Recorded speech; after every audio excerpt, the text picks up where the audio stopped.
Madame Tétégan. Bonjour, Comment monsieur allez-vous? Ça va bien. Et vous? Ici, Ça va. Combien chez nous, c'est 3. Ah bon, on fait 2 ou 3, mais faisons 3. Comme ça, on est comme à Abidjan. C'est ça. Ça va? Ça passe bien? Ça se passe bien? Hein? Vous avez mangé les tchèpes? Même pas encore. Pas encore? Non. Bon, il faut qu'on règle ce problème. C'est sûr. Ça, c'est un problème qu'on doit régler. Exactement.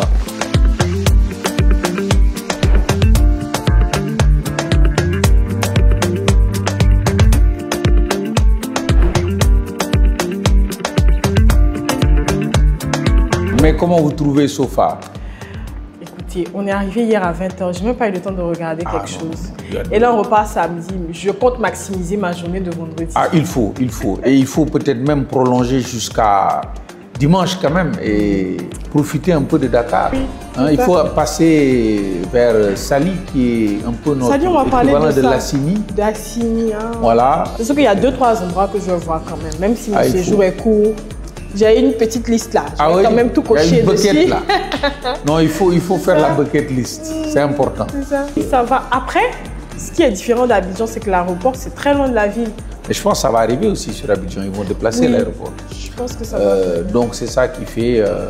Mais si vous deviez aller sur Sali, vous serez plus proche en étant de l'aéroport que de Dakar. Ah, Voilà. ok. Donc je pense que c'est un peu ça aussi qui a fait qu'ils l'ont mis un peu dans cette zone. Ah, comme ça que les gens viennent. Voilà, il y en a qui viennent, ils vont juste vont aller directement. dans le loisir et puis ils rentrent après. Voilà. Ok, c'est bien en tout cas.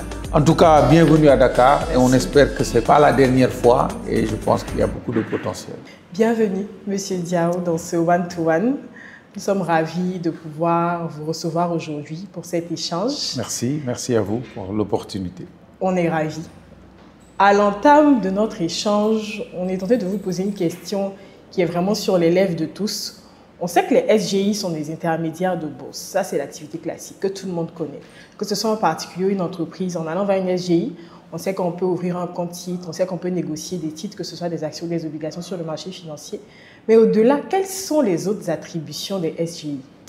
Les SGI s'inscrivent comme des acteurs, je pense, clés dans la structure de notre économie pour permettre son financement via le marché financier.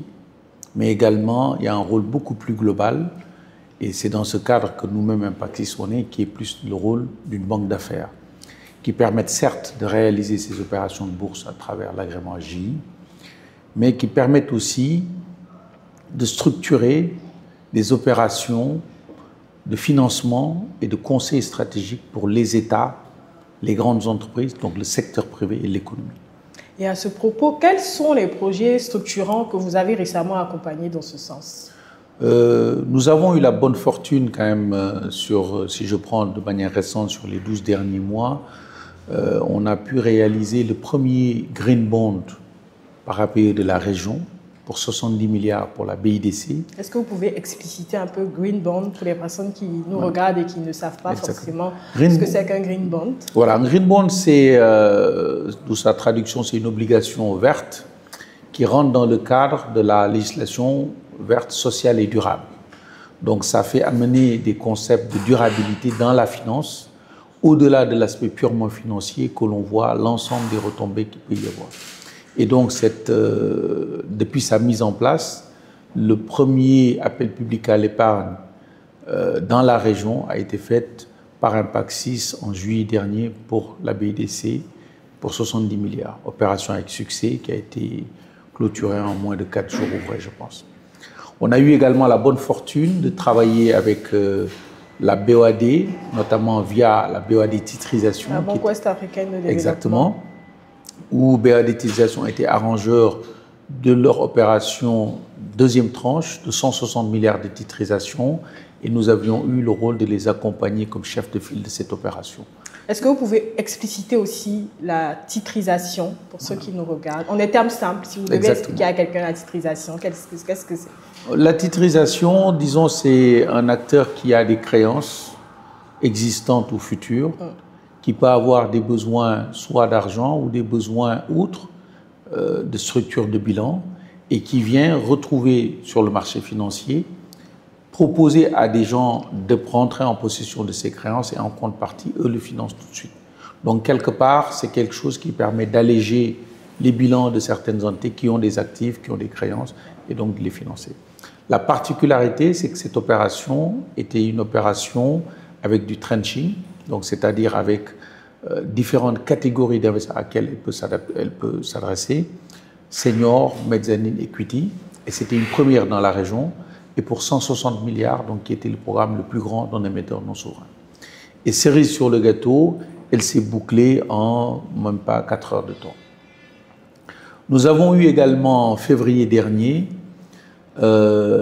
été arrangeur et chef de file de la première émission conjointe et solidaire de toute l'UEMOA, opération de type basket bond. La particularité de cette opération, qui également aussi s'est clôturée par anticipation, sursouscrite, en plein mois de février, dans un contexte que vous savez, de liquidités tendues dans la région, mais il y a eu un appel fort des investisseurs. Ce basket bond également a permis de regrouper des entreprises du groupe Normoni qui se sont mises ensemble pour pouvoir émettre en commun sur le marché financier. Et ça, c'était une première. Et la toute dernière, c'est la première émission social bond 100% dédiée au logement abordable par la CRH UEMOA pour 70 milliards. Opération également qui s'est clôturée avec succès, qui a bénéficié d'un SPO avec une notation SQS1, qui est la note la plus élevée, qui a été effectuée par Moody's et qui également est une première dans la région. Donc Impaxis est vraiment précurseur en termes de solutions innovantes et surtout en matière de banque d'affaires, qui est une activité aussi des SGI. Parlons de Normoni, quels sont les défis liés aux émissions obligataires privées au sein de l'UEMOA? Voilà. Les défis que l'on trouve dans les entreprises privées, c'est d'abord la taille. Le marché financier habitué à des opérations de grande taille, parce que c'est les États, parce que c'est les grandes entreprises, alors que le poumon de nos économies, ce sont ces entreprises du secteur privé qui sont des entreprises moyennes, qui sont bien formées, qui ont un bon potentiel, mais qui ont besoin d'être accompagnées pour la phase suivante. Et comme vous le savez, avec la réglementation baloise, BAL 2, BAL 3, réduit un peu le single obligor et donc le niveau de risque et l'exposition pour certaines banques, ce qui réduit un tout petit peu le financement qui va au secteur privé et qui va au PME. Et l'idée, c'était de se dire comment pouvoir combiner, à côté du secteur bancaire, le marché financier pour structurer des opérations qui soient intéressantes et qui permettent d'irriguer et de financer l'économie. Et la spécificité par rapport à les difficultés, lorsqu'on a des entreprises qui ont des tailles moyennes, disons, compte tenu des conditions pour rentrer sur le marché, pour l'économie d'échelle, il peut y avoir un problème.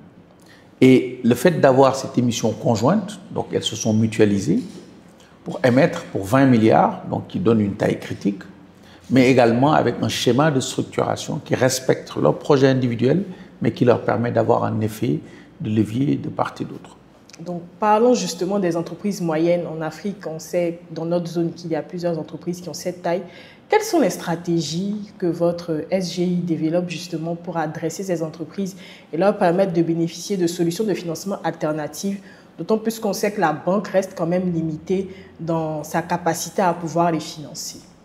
Oui, ce qu'on fait, on est dans un angle plus de financement global et structurel de nos économies. On est à côté des banques, parce que les banques sont un acteur très important du secteur financier et qui jouent leur rôle, mais aussi dans leurs prérogatives et dans leurs capacités. Aujourd'hui, pour ces entités, il y a d'autres classes d'actifs qui doivent venir, mais ce qui est important sur ces entreprises, c'est qu'on a besoin, lorsqu'on leur donne l'accès via le marché, de s'assurer qu'il y ait une bonne gouvernance, qu'il y ait également un management, qu'il y ait une vision, qu'il y ait des plans stratégiques et qu'on puisse avoir des opérations solides qui leur permettent d'accéder au marché financier, mais au-delà d'accéder au marché financier, d'avoir une capacité à être des émetteurs récurrents. Ça, c'est sur la partie du financement via les marchés. Ce que nous faisons en plus aussi chez Impaxis, parce que c'est une banque d'affaires, on a un rôle de conseil en levée de fonds hors marché aussi. Donc aussi bien lié au private equity, donc nous sommes en relation avec quasiment tous les principaux acteurs private equity qui agissent dans la région. Donc on peut avoir, suivant les besoins de ces entités, Est-ce que c'est une levée en equity? Est-ce que c'est de la dette? Est-ce que c'est de la dette subordonnée? Donc c'est un mix de solutions où on n'arrive jamais avec une solution toute faite. Nous voulons d'abord bien comprendre la réalité et le besoin du client, la réalité du marché et quelle est l'ingénierie qui permet d'adresser ce besoin. Et après, on utilise la boîte à outils pour trouver le meilleur canal. Donc en fait, votre expertise va permettre de définir, de trouver des solutions adaptées au client, à la spécificité du client que vous avez en face. C'est bien ça. Exactement. Vous avez dans votre propos parlé du private equity. Est-ce que selon vous, ce type de financement constitue aussi une véritable alternative au sein de notre zone? Oui, je pense que le private equity, pas une alternative, mais en tout cas est une pièce complémentaire nécessaire. Vous savez, pour que notre système financier soit efficace, pour financer le secteur privé, créer des emplois, créer le développement, le but des marchés des capitaux globalement, il faut qu'on ait quasiment tout ce qu'on appelle les business angels qui vont financer les produits, les idées, ça c'est les TPE, c'est les idées d'entreprise, qu'on ait dans un deuxième temps les fonds de venture capital qui vont permettre les VC de pouvoir financer l'innovation, de pouvoir financer au-delà même de la tech, l'ensemble de toutes ces TPE qui commencent à émerger.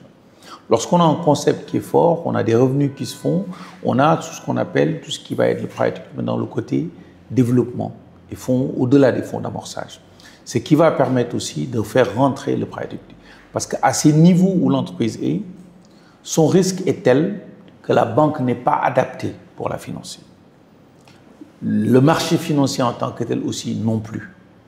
Et en ayant ces différentes autres palettes qui viennent compléter l'échiquier, on n'a plus de trous dans les cases. Le problème majeur qu'on a, c'est qu'on a un gros acteur bancaire, le secteur bancaire et le marché financier. Mais il y a des trous. Et c'est ça qui fait qu'on a des difficultés. Et ça, aujourd'hui, quand vous prenez l'exemple du marché, on a pas mal de fonds d'investissement qui viennent, qui sont basés dans la région, à Côte d'Ivoire, au Sénégal, qui couvrent toute la région, qui sont des acteurs de private equity. Et ça, c'est quelque chose qui est très important. Pour vous donner un exemple, on a, nous, conseillé en M&A, sell side, le rachat du fonds Casada sur le secteur hospitality du Lamentin qui est devenu un Movenpick récemment, donc qui montre aussi l'expertise là-dessus. Mais au-delà de ça, il y a également une réglementation même au niveau du marché qui a ramené les niveaux, les types de SGO sous une forme de FCPR. Et tout ça, c'est des éléments aussi qui peuvent permettre de remplir ces cases et c'est ça qui nous permettra d'avoir un système financier fort pour financer nos économies. Et pour vous prendre au mot, vous parliez de la réglementation. Comment vous voyez le marché financier dans le futur? Quels sont selon vous les défis à venir et comment Impaxi se positionne par rapport à eux? Exactement. Bon, comme nous avons l'habitude de le dire, le rôle des marchés financiers, le rôle des marchés de capitaux, et ça c'est depuis Schumpeter, c'est de financer et de structurer l'économie de demain. C'est le lieu par excellence où les capitaux disponibles sont rassemblés et doivent être alloués aux projets qui vont créer le futur. C'est en fonction de cette allocation qu'on aura le type d'économie de demain. Et c'est très important quand on prend la taille de la capitalisation de nos marchés financiers rapportée au PIB de la région, on est encore à des niveaux très bas. Ça vous montre le potentiel quasi illimité du marché qu'on doit utiliser à meilleur escient pour financer nos États, pour financer le secteur privé, les grandes entreprises, pour financer les PME, pour financer les projets structurants d'infrastructures de nos zones. Monsieur Diao, est-ce à dire que le potentiel du marché financier est actuellement sous-exploité? Très largement. Et Impaxi a certainement des stratégies dans ce sens.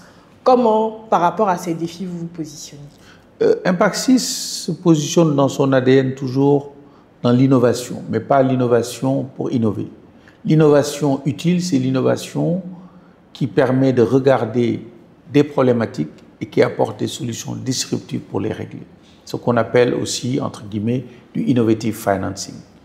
qui donc ne sont pas des copier-coller, mais regardent la réalité des besoins de nos continents et trouvent des solutions. Et ça, c'est notre ADN, c'est ce qui se décrit dans quasiment toutes les opérations qu'on a eu à faire, c'est ce côté innovation.